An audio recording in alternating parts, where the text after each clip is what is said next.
Čus lidi, já jsem Blaze, vítejte zpátky u mě na kanále. Dneska začínáme třetí sérii Squid Game. Jenom takhle na začátek bych chtěl říct, že si vaší podpory neuvěřitelně vážím, jste skvělí. A kdo jste tady noví, tak určitě hoďte odběr, ať vám neutečou další videa, což mě přivádí k tomu, že se určitě běžte mrknout na můj kanál, pár videí už tam je, takže se určitě koukněte i na ty starší a my jdeme na to. Chci se tady teď asi trošku rozmluvit, takže pokud chcete vidět čistou reakci, tak dole v popisku máte timestamp, takže si skočte na reakci a já jdu teď mluvit. Co se týče první série. Potřebovala první série pokračování? Já si myslím, že ne, první série jako celek je fakt skvělá, pokračování to nepotřebovalo, ale známe Netflix. Jakmile něco má čísla, tak to prostě musíme vydojit, dokud z toho nic nezbyde, že jo? Takže já bych se ani nedivil, kdyby jsme tady měli buď to ještě čtvrtou sérii, nebo nějaký spin-off. Nebudeme se tady první sérii zabývat, jdeme rovnou na druhou. Já tady chci udělat nějaký predikce, co si myslím, že se může stát tady ve třetí sérii. A chci zhruba o každý postavě něco maličko říct, co si o ní myslím a co si myslím, že se s ní stane. Gi-hun má asi ten největší plot armor, co jsem kdy viděl, takže ten seriál přežije, si myslím. A nějaký predikce, jestli se stane dalším frontmanem, mně se to moc nezdá, že by řídil Squid Game po našem In-Huovi, ale uvidíme. Jak jsem říkal, je dost možný, že tady bude nějaký spin-off, je dost možný, že třeba uděláme spin-off v nějaký jiný zemi a jestli se tam objeví Gi-hun, je to docela pravděpodobný, za mě aspoň. To nás přivádí k frontmanovi. In-Ho je za mě top 2, pro mě top 2 postava z druhé série. Za mě tam přidával úplně skvělou dynamiku, což mě přivádí k tomu, že absolutně nechápu, že Gi-hun nepoznal, že se jedná opět o frontmana. Jakože ten týpek je ve 2 Squid Gamech a pokaždý si frontman hraje na jeho kamaráda a ještě si vezme stejný číslo a jemu to prostě v té druhé sérii jako nedocvaklo. Frontman za mě je jedna z nejlepších postav, super twist na konci a jsem opravdu zvědavej, kam se jeho postava tady ve třetí sérii dostane. Já si tak trošku myslím, že teoreticky těm VIPčkům, nebo jestli je ještě někdo nad ním, kdo ty Squid Game řídí, tak si myslím, že jeho direkce, kterou teď ve druhé sérii udělal, že se jim asi moc nelíbí. Takže bych se vůbec nedivil, kdybychom se frontmana zbavili v téhle třetí sérii a prostě jsme ho odpráskli. Co se týče Junhee, nemyslím si, že její postava má nějakou extra hloubku. Jo, je to mladá, cute slečna, která je ještě k tomu těhotná, což mě přivádí k tomu, že prostě v té druhé sérii ona neměla břicho na to, aby byla dál jak v 7 měsíci podle mě. Takže jestliže se nám tady narodí zdravý děťátko, který ty hry ještě k tomu přežije, tak jo no. Co se týče téhletý paní, tak jsme viděli, že její syn jí pěkně naštval, co se týče toho hlasování, protože vlastně, jestli si to dobře pamatuju, tak se tam zase tahali o jeden hlas, že by jeden hlas to změnil a mohli by všichni odejít a to bylo zrovna hlasování, kdy její syn si rozhodl, že tam chce zůstat, protože má tak velký dluh, že potřeboval víc peněz. S čímž jí pěkně naštval a viděli jsme, že ona právě s tou Junhee si tam budovala docela dobrý vztah, takže by mě vůbec nepřekvapilo, kdyby ona nějakým způsobem obětovala třeba toho svého syna, aby mohla zachránit právě tuhle holku. To je moje predikce další. Co se týče jejího syna, tak si nemyslím, že ten se dostane daleko, podle mě umře hnedka v další čtvrtý hře. MC Coin. Ten týpek, když ve druhé sérii zabil Thanose, tak podle mě v něm něco snaplo a myslím si, že tady máme černýho koně, který by se mohl dostat do finále poslední hry s Gi-hunem. Namgyu, totální psychopat, strašně se mu líbí zabíjení, viděli jsme to, když se zhasly světla, takže prostě si v tom úplně libuje. Takže bych se vůbec nedivil, kdyby tady v téhle sérii měl největší kill count, zabil nejvíc lidí, ale podle mě se do finále nedostane, myslím si, že se dostane do 5. hry. Mincu takovej tak trošku zbabilec, když to tak řekneme, podle mě, nemyslím si, že tam bude mít nějaký velký redemption arc, já si myslím 4. hra, jestli se dostane do 5., tak budu velmi překvapený, jak by mohl se redemptionout, tak podle mě, že by zabil právě Namgyua, ale nemyslím si, že se to stane, uvidíme. Daeho dělá docela velký ramena, ale podle mě podobně jako Mincu určitě nemá koule na to, aby se prostě dostal někam daleko. Za mě umře taky hnedka na začátku, někde ve 4. hře. Poslední postava, o který bych tady chtěl něco říct, pro mě překvapivě úplně nejoblíbenější postava z celé druhé série je Hyunju. A jestli se tahle ženská nedostane do finále, tak budu fakt zklamaný. Podle mě na to má dostat se do finální hry. Pevně v to doufám, že se tam dostane. A uvidíme. Uvidíme, co si pro nás připravili, uvidíme, co si pro nás vykůkovali v této třetí sérii. Já už to nebudu dál zdržovat lidičky, takže jdeme na to. Jdeme na to. Ne, fakt, jdeme na to, já už to pouštím. Teď, hned, to pustím.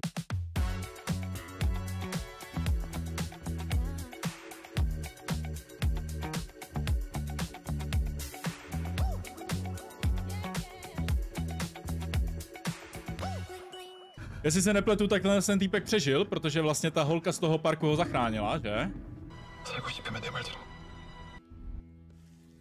No jasně no, udělají tam značku, takže odběr orgánů. Kdyby se Junhee nedržela za to břicho, tak si ani nevšimnete, že... Oni přinesli Gi-huna. Gi-hun dostal VIP treatment, že ho nezabili a vrátili ho zpátky.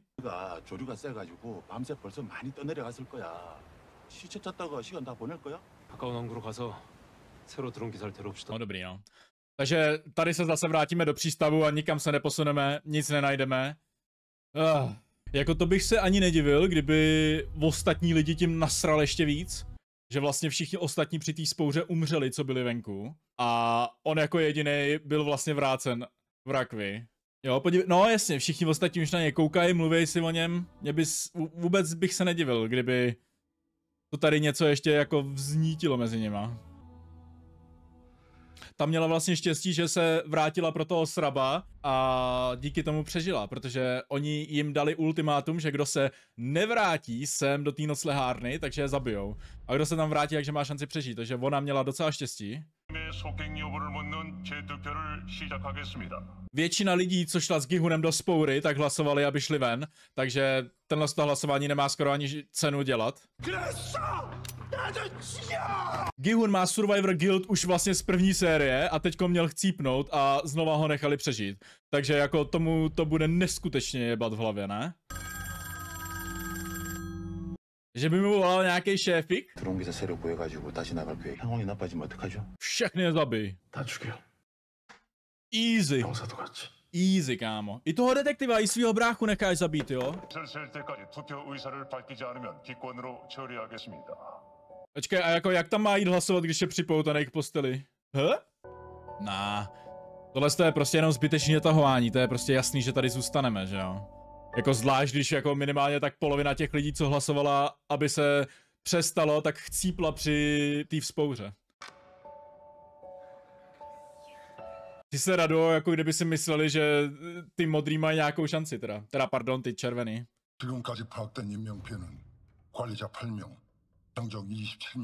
Takže ztráty jsou vlastně 1:1, protože zemřelo 35 hráčů a zemřelo 35 i těch lidí tady z těch Squid Games.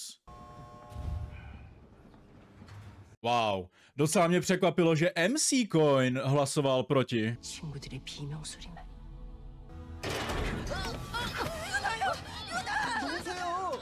Jako, ten, kdyby nebyl připoutaný k té posteli, tak ji normálně uškrtí, kámo. A to bych jako docela rád viděl. Škoda. Neříkej mi, že tam furt ještě má. Teď byli v té druhé sérii furt sfetovaný a pořád tam ještě má zásobu, jo?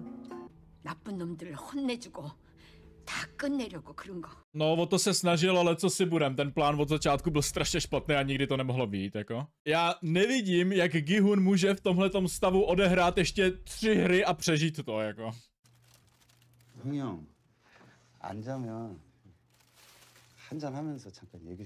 Jsou strašný alkáči, teď oni chlastají úplně každý den při tom hledání, ne? What? Jak by potom ten ostrov chtěli najít, ty vole, když jsou pořád ožralí?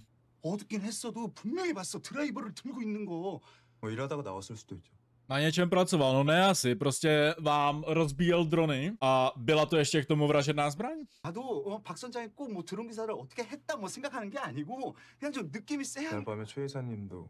Hele, já nechci nic říkat, pane detektive, ale nejste tak trošku naivní? On vás zachránil z ostrova, kde se ty hry odehrávaly, jako.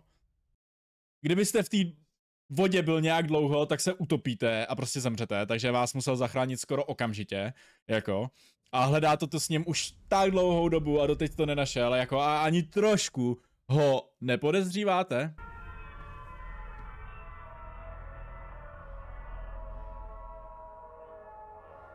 Jako, bál bych se o svůj zadek teďkon ve sprše, kdyby na mě takhle koukal Gi-hun. Ne, bál bych se o svůj život, ty vole, při hře.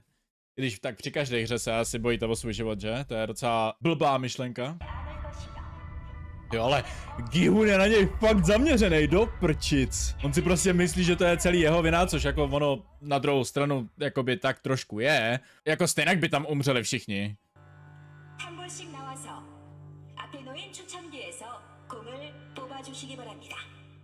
Jako na druhou stranu aspoň to rozdělování týmu je trošku fair, že to je jako náhodný, ale bude se tady trošku vařit krev, já se trošku bojím o naše červené, který hlasovali proti, protože jich je prostě dvakrát míň. No a Gi-hun jde proti Daehovi, no takže toho sejme. 빨간 팀은 게임장 안에 숨은 파란 팀을 30분 내에 찾아내서 죽이면 통과입니다. What? Tak to budou ale šílený jatka, ne? 빨간 팀은 파란 팀을 찾아내서 죽여야 합니다. 죽이지 못하면 탈락입니다. Takže když červený hráč nikoho nezabije, tak umře. Takže oni musí prostě někoho zabít. Já tak modrý hráči nemají šanci, ne? Skoro. A můžou se bránit? Můžou asi zabít v sebeobraně, ne? To je povolený. 여러분이 받으신 아이템은 게임장에 있는 문들의 열쇠입니다. 사람을 어떻게 맨손으로 죽입니까? 저희도 여러분의 우려를 Rozumíme vašim obavám. Tady máte nože, sekery, malý dárek, ty vole, tam budou mít prostě nůž nějaké, ne? Ale nic neříkali o tom, že by se hráči nemohli v tom týmu zabíjet mezi sebou. Takže je dost pravděpodobný, že i nějaký červený hráči se budou řezat mezi sebou, ne? No, tomu se rozzářili oči, to je strašný psychopat. 가시면 됩니다. 하지만 빨간 팀이 서로를 공격하는 Takže dobře, takže se nesmí zabíjet navzájem. Ok. Takže záleží, jak ta arena je velká, kolik tam těch dveří na utečení je. Zase na druhou stranu, pokud se jim podaří utíct, tak vlastně červený jsou v prdeli, že jo? Protože červený, aby vyhráli tu hru, tak každý z nich musí někoho zabít. Jestli Gi-hun v této hře prostě půjde jenom tady po 388 a... 인사드려. 새로 드론 날려줄 친구야. 잘 부탁합니다. Teď tam přijde, mrkne na ty drony a řekne jim, what the fuck, teď jsou všechny úplně na hovno a nedají se použít, všechno to je přenastavený, já to tady budu muset jako 2 dny zpravovat ještě. Takže jeden Thanos nám umřel a máme tady Thanose verzi číslo 2 asi. Nebyla by ta hra víc fair, kdyby těch červených hráčů bylo méně než modrých? Ale stejně si myslím, že někteří modrý hráči prostě dostanou ten nůž nebo ho nějakým způsobem získají a budou to jako jatka prostě, no. Navíc jako když to s nožem neumíte, jak je to jedna z nejhorších zbraní, co můžete mít, protože se to dost jednoduše může obrátit proti vám. Takže bych se ani nedivil, kdyby spoustu červených hráčů umřelo na svůj vlastní nůž. Tohle je pohled hráče, který se dostane do finále, jako. Já nevidím, jak Gi-hun může v tomhletom stavu odehrát ještě 3 hry a přežít to, jako. To vypadá, že se tady stejnak nikdo nevymění, i přesto, že se všichni fakt snaží. Bo ne všichni, dost lidí.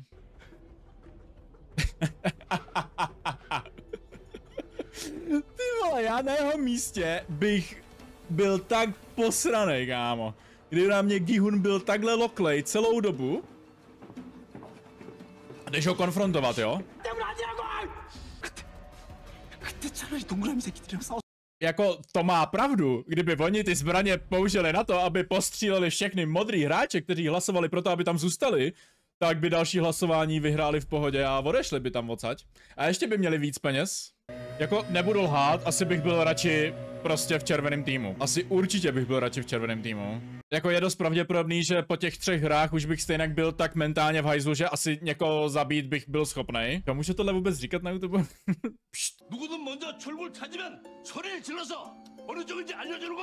To je skvělý nápad, no, dát to vědět i těm červeným, aby šli k tomu vchodu a všechny modrý zabili prostě, když se budou snažit utíct. Ty vole. Jestli tady v té aréně ještě vyprdne to dítě. Jako nepotřebuje svědky, že jo, na tohle. Takže bylo úplně jasný, že jo, od krágne. Jako zase, když jako červený hráč nikoho nezabijete, tak umřete. Což znamená, že každý člověk z modrých, kdo uteče, tak prostě to je o jednoho červeného hráče míň. No fetuje zase.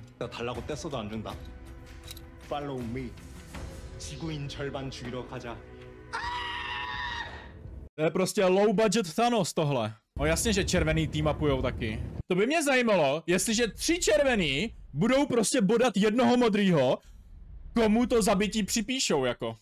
Protože červený hráči se nemůžou zabíjet mezi sebou, ale jestliže někdo z modrých dostane nůž, tak se nedivím, že by prostě šli po ostatních v tu chvíli. No, tam má svůj followovací kult. To prostě, když potkají někoho červenýho, tak ona takhle jednoho vezme a takhle ho tam hodí jako obětního beránka, víš co? Tak nesnesitelná postava tohle. Prosím vás, zbavte mě ji už tady při schovce. Prosím. Prosím tě, ty hlavně přežij tuhle tu hru. Tady jsou 3 druhy klíčů. To by bylo nejlepší mít prostě skupinku, kde budete mít všechny 3, že jo? Kolečko, trojuhelník, kroužek. Kolečko, trojuhelník, čtvereček. 화장실 갈 적부터 뭔가 우덜 셋이 잘 맞았잖아. Zákonové sesterství! Jo, vem si, že takhle před někým budeš utíkat a prostě vrazíš do jiného červeného, který tě na místě kuchne. Gihune, pojď líp o Fate a skoč za ním!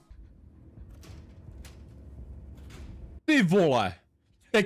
Teď jsem si tak řekl, co když tady agent 007 a.k.a. její syn najde tady těhuli a už bude skoro schopný ji zabít a babička si řekne, tak ty hajzle, ne, takhle jsem tě nevychovala a zabije ho ona. Wow, I'm so smart. Zabijeme ho oba naraz, aby nevěděli, kdo ho zabil. Kámo, chudák se tam sví v bolestech na zemi a prostě jenom poslouchá, jak tyhle ty dva se hádají o tom, kdo ho kuchne. No, takže hráč 235 je vyloučený, ale ani jeden z nich nepostoupili, že jo? A víš, možná by ti to taky trošku pálilo víc, vole, kdyby si svůj mozek neusmažil furt na těch MKách, nebo co to žereš. Ty vole, neříkej mi, že on se taky sfetuje teďkon. Nedělej to. Bude tu tvůj downfall. Jediný redemption arc, co ten týpek může mít, je, že zabije prostě Namgyua, jo, ale nemyslím si, že to zvládne teda. Let's go! Ty vole, to je úplně John Wick move, ne? S tím nožem, holy. Kdybyste byli dva a gangnuli jí, ty vole, a sebrali jí ten nůž, tak jste úplně v pohodě. A ty ho prostě jenom obětuješ, ty jsi takovej srap. To je pravda vlastně. Čím víc modrých zabiješ, tím míň červených může projít. Takže jako vyřadíš víc lidí. Vyřadíš vlastně 2 lidi jedním killem.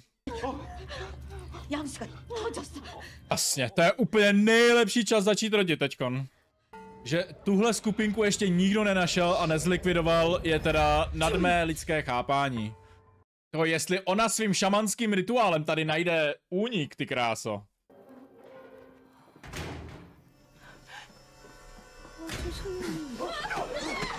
Jako nic moc, zabila všechny svý followery, tyjo, na jednom místě a už je sama, tyjo.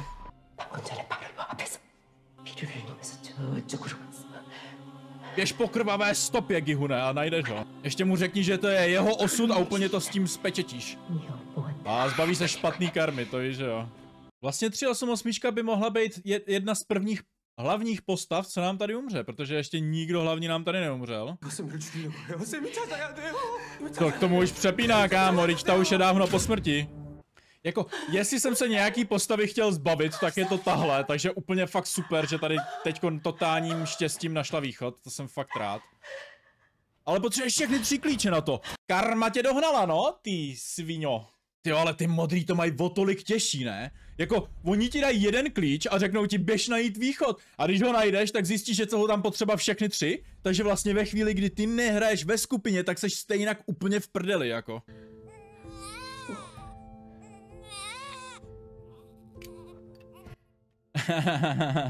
Tohle actually lidi predikovali, že tady ta babička přestřihne pupeční šňůru tou kudlou, co má ve vlasech, takže to se stalo. To je pravda, dobře tedy. Jo, my jsme v té, no jo, my jsme u východu, tak to je actually drsný. Ty vole, neříkej mi ale, že tam necháš za sebou ty 2, ještě s dítětem. Se pro ně, že? Dojde ti to, že by ses pro ně mohla vrátit. Zažij si to kousek docela. Chtěl jsem říct, že se dostane do finální hry, ale jelikož je zraněná, tak asi nedostane. Ne! Ty vole, ještě to udělal MC Coin? Samozřejmě, že dostane dozad, že jo, protože v přímém fightu by nikdo neporazil. Kdyby se nevrátila, tak vlastně přežije. Kdyby šla tekon do východu, protože kdyby MC Coin našel ty vole 222, tak ji stejnak nechá přežít, že jo? Teď už máte odemčeno, nechcete ty dveře prostě otevřít a zmizet do prdele, jít za těma dveřma, už jste safe? Ne, vy tady budeme koukat. Jako docela se divím, že tam ještě někdo neleží na zemi. Že by ho schodil, že by ho prostě Gi-hun schodil z toho. Tak. Ještě to Gi-hune pojistí tím, že ho schodí z těch dveří.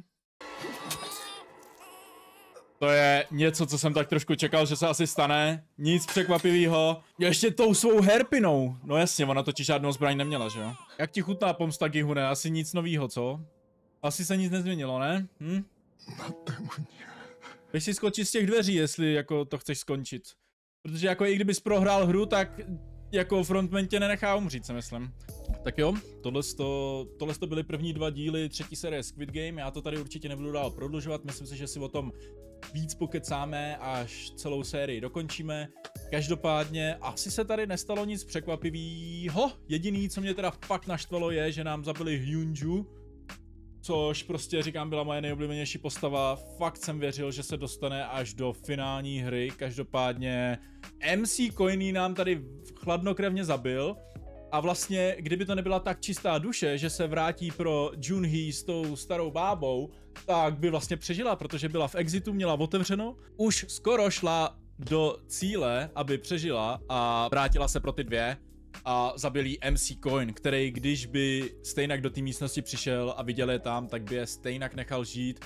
Takže umřela úplně zbytečně, umřela kvůli tomu, že chtěla udělat něco dobrýho. A mě to nehorázně štve, já jsem z toho, můj bože, ne, dobrý, tak teď jsem teda fakt zklamanej. Že nám Gi-hun zabil Daeho, to asi není nic překvapivého a MC Coin z toho se taky začíná stávat docela psychopat. Takže, no, jsem zvědavej, co uvidíme v dalších dílech. Takže příště se pustíme 3., 4. díl. Dámy a pánové, já jsem moc rád, že jste se koukali na tohle video. Pokud se líbilo, tak dejte like, komentář, odběr. A já se s váma uvidím zase příště u dalšího videa. Takže čus!